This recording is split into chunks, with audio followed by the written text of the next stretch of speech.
Conversamos ahora con el abogante querellante, en este caso Mauricio Daza. Abogado, bienvenido, buenas noches. Buenas noches, gracias por la invitación. Hay dos formas de ver esto. Algunos dicen esto es una multa histórica la que ha dado la superintendencia, otros dicen es menos, prácticamente la mitad, de lo que la misma superintendencia dice que habría sido la ganancia por estas operaciones. ¿Qué valoración hacen ustedes de lo que ha ocurrido? Bueno, yo creo que hay que valorar el hecho de que se haya aplicado finalmente una multa, porque esto determina de que existe realmente una infracción en los términos en los cuales además se había señalado y controvertido durante largo tiempo, durante la vigencia del proceso administrativo. Pero yo, más que la multa, lo que valoraría es el por qué se le aplica la multa. A Julio Ponce Leró y a todos los involucrados del caso Cascada los estaban investigando por un sinnúmero de normas que se habrían vulnerado. Sin embargo, solamente una fracción de esas normas tenían una característica especial, que generaban una responsabilidad administrativa de multa y además una responsabilidad criminal. Bueno, resulta que a partir de la información que se conoce hoy día, sabemos que la multa fue aplicada precisamente por aquellas normas que generan esa doble responsabilidad. Por lo tanto, esto involucra un espaldarazo importante a la arista criminal que nosotros hemos seguido desde el año 2011. ¿Cómo nos explicamos este monto, que si bien es muy alto, en el caso de Julio Ponce Lerú solamente 70 millones de dólares, sin embargo el propio comunicado de la misma superintendencia dice que Julio Ponce Lerú habría obtenido una utilidad estimada de 128 millones de dólares, casi el doble? ¿Cómo nos explicamos que la multa sea de 70 millones, siendo que la utilidad estimada es de 128 millones? Hay problema en la legislación vigente, la cual debe aplicar la superintendencia. Acá existen límites que no se condicen con la proporción de las utilidades obtenidas. Por eso, entonces, que uno podría pensar perfectamente de que esto finalmente paga. Cometer este tipo de irregularidades, entonces, si es que a uno lo descubren, va a pagar un porcentaje de lo que ilícitamente se obtenga, por lo tanto uno podría asumirlo a costo. Hay 58 millones de dólares que aquí entonces no son afectados.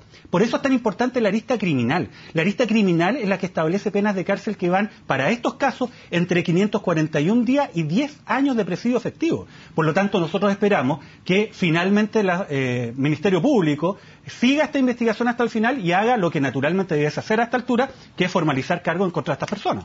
Ahora, abogado, no todos tienen por qué saber en qué consistió el famoso caso Cascadas. ¿De qué se acusa, más allá de que, claro, la infracción a la ley X no? ¿Cómo operaba el sistema finalmente que les permitía obtener estas tremendas ganancias a las llamadas sociedades cascadas y quiénes se beneficiaban con esto? Ahora, ¿y quiénes se perjudicaban? Sí, como buen fraude, esto se trata de hacer aparecer como algo mucho más complejo de lo que realmente es. Es un esquema fraudulento con ventas cruzadas. ¿Cómo operaba? Por ejemplo, una empresa de Julio Ponce, Cascada 1, vendía un paquete de acciones a un palo blanco a un precio inferior al de mercado, por ejemplo, a 5 pesos. Y ese palo blanco, de inmediato o con posterioridad, pero en condiciones especiales, revendía esas mismas acciones a otra empresa del mismo Julio Ponce Leró, Cascada 2, por ejemplo, a 15 pesos, un precio artificialmente alto. Para poder hacer esto en el mercado de valores, se requería la cobertura de una corredora de bolsa que impidiera que interviniesen terceros en estas ventas cruzadas. Y ahí entonces está el papel de la Larraín Vial y otros. Ahora, el objetivo de esto era impactar el precio de la acción al alza, lo que le generaba beneficios patrimoniales al conjunto de empresas de Julio Ponce, con lo cual él podía obtener créditos que de otra forma no podría haber obtenido y además también justificar distribución de utilidades que de otra forma no podría haber explicado. ¿Quiénes se vieron perjudicados? Porque son varios los que se vieron perjudicados por las acciones justamente de, según la superintendencia, de Julio Ponce Leró y otros que están involucrados en este caso. ¿Quiénes son los perjudicados y por qué, en el fondo, son lo que algunos llaman perjudicados pasivos, o sea, que no pudieron evitar ese perjuicio? A ver, en este esquema dijimos que Cascada 1 vendía a un precio artificialmente bajo a un palo blanco y este palo blanco vendía a Cascada 2, empresa de Julio Ponce, a un precio artificialmente alto. Esta segunda sociedad, para comprar a un precio artificialmente alto, se endeudaba. Ahora, ¿quiénes pagaban ese crédito? Los accionistas minoritarios de la empresa que compraba más caro. ¿Quiénes son esos accionistas minoritarios en la práctica? Entre otros, las AFP. Por eso, entonces, quienes financiaron finalmente este esquema fraudulento eran estos accionistas minoritarios y, en definitiva, uno puede sostener que Julio Ponce y el conjunto de personas que lo acompañaron en esto se enriquecieron a costa, entre otros, de las AFP y de los cotizantes. Eso es importante. Cuando se dice de la AFP, ¿significa que las personas que nos están viendo, que cotizan, que tienen parte de sus fondos de pensiones, que tienen sus jubilaciones en las AFP, ¿perdieron directamente algo de plata en este esquema? ¿Se puede decir así de claro? Obviamente, ellos salieron perjudicados porque quienes financiaron este esquema fraudulento, que operó a lo menos desde el año 2008 hasta el año 2011 y que generó enormes utilidades para Julio Ponce, fue financiado por los accionistas minoritarios entre los que nos encontramos todos los chilenos que cotizamos en el sistema de administración de fondos de pensiones. ¿Hay en esta arista o en la lista criminal alguna posibilidad de retribuir lo que perdieron los pequeños accionistas o los cotizantes de fondos de pensiones, o esta es plata que ya se perdió?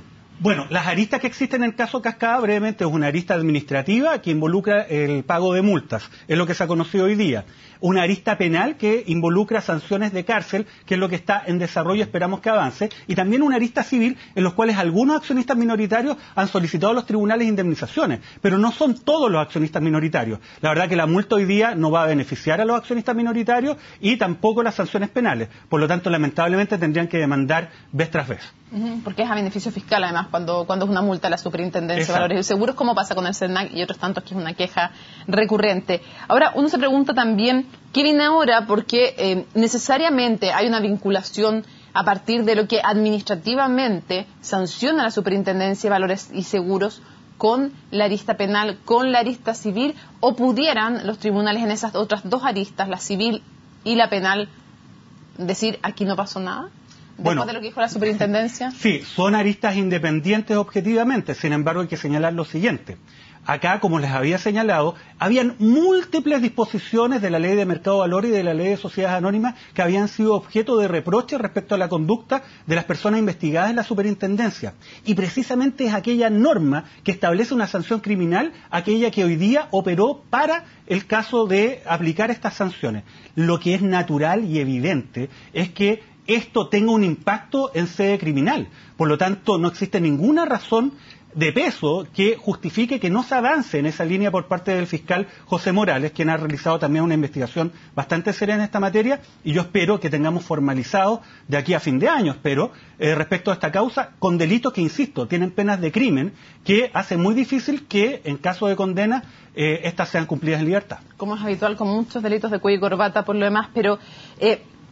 hay una lista que se ha hablado menos porque se ha centrado mucho en Julio Ponce Leró y en su responsabilidad que determina la Superintendencia de Valores y Seguros, que todavía no está determinada en tribunales, y es respecto a la corredora Larraín Vial. Ellos dicen que no solo les parece desproporcionada la sanción, sino que ellos no tuvieron relación con esto, que ellos no tienen parte culpable, a eso se refiere culposa, más técnicamente hablando, respecto a la comisión de estas faltas administrativas ahora sancionadas por la Superintendencia de Valores y Seguros. ¿Por qué usted sostiene que tienen que haber estado involucrados? Bueno, porque necesariamente este esquema fraudulento, como operaba en bolsa, necesitaba para ser exitoso la cobertura de una corredora que impidiese que terceros interviniesen en estas ventas cruzadas. Y ahí está el papel de Larraín Vial. Ahora, ¿qué es lo que dice Larraín Vial y Julio Ponce y todas las personas imputadas? Dicen, ¿sabe qué? Si usted analiza uno a uno cada una de estas operaciones, usted verá que están plenamente conforme a la legislación vigente. Claro, pero el problema es que la ilicitud se observa cuando uno hace el análisis global de las centenares o miles de acciones que ellos realizaron en este sentido. Y de ahí entonces que uno observa que existen parámetros que se van reiterando vez tras vez y que determinan de que, por ejemplo, Larraín Vial no pudo no conocer cuáles eran los efectos de estas ventas que se repetían miles de veces.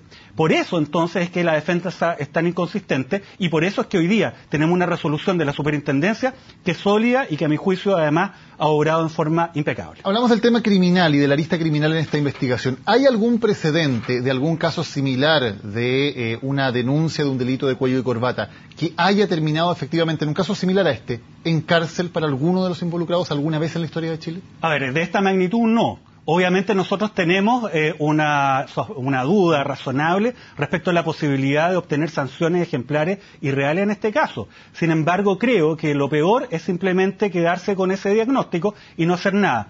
Esta es la estafa al sistema de mercado de valores más importante de la historia de Chile por lejos, dado quienes han intervenido en ella y además los montos involucrados. De esa perspectiva yo creo que la superintendencia ha demostrado estar a la altura y espero que el Ministerio Público también demuestre que lo va a estar.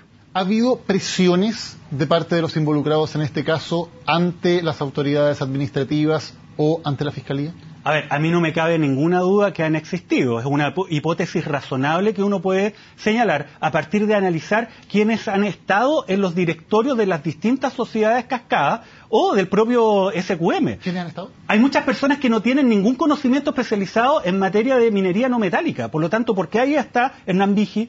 ¿Por qué está ahí Patricio Solmaniac, hermano del ex ministro de Minería del gobierno pasado, Pablo Barahona Urzúa, incluso Alejandro Ferreiro, quien fue superintendencia de Valores y Seguros, dejó la superintendencia y se fue a trabajar rápidamente a uno de sus fiscalizados, que era una de las empresas Cascada? Por lo tanto, obviamente es razonable, y además si a esto usted le agrega de que es reconocido por lo demás que SQM ha contratado los servicios de las empresas de Enrique Correa, y por lo tanto probablemente también lo ha hecho Julio Ponce, a mí no me cabe duda que existió una presión enorme. Pero hay que decir una cosa. Perdón, ¿esto usted lo dice por los nombres involucrados o porque tiene alguna prueba más de que algo haya pasado? No, yo digo que es una hipótesis razonable, y además a partir obviamente de los antecedentes que en directorios de una empresa minera que se dedica a la explotación de yodo se coloca personas que no tienen idea de lo mismo, pero sí tienen redes políticas importantes. Bueno, y la labor de Enrique Correa es conocido por todo el mundo. Sin embargo, acá lo relevante es señalar que la autoridad administrativa,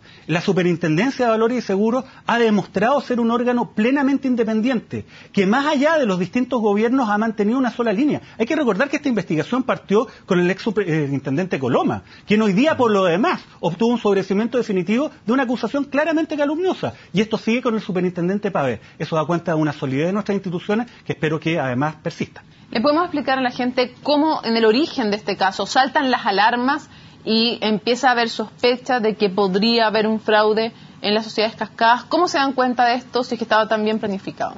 Bueno, lo que ocurre es que estas actuaciones se verificaban a través de un esquema que siempre operaba de una misma forma y con resultados que eran equivalentes. La verdad que uno podría criticar que la respuesta inicial de la Superintendencia de Valores y Seguros fue tardía e incompleta, porque esto era bien conocido por parte del mercado, pero finalmente hay que reconocer que hubo una reacción. De hecho, tan tardía es de que el propio comunicado de la Superintendencia da cuenta que no pudieron indagar todo el conjunto de acciones, porque ellos tenían un límite temporal de 4 años hacia atrás. Afortunadamente nosotros colocamos nuestra querella antes de que se formularan cargos en el caso Cascada. Nuestra querella es del año 2011 y podemos llegar 5 años antes de esa fecha para investigar. Por lo tanto, yo creo que la arista criminal va a representar aún más casos de los que hoy día se han conocido. Usted, abogado, recién hablaba del tema de los miembros del directorio. En su opinión, o de acuerdo a los antecedentes que tiene, ¿los miembros del directorio tenían algún conocimiento de lo que estaba ocurriendo o no?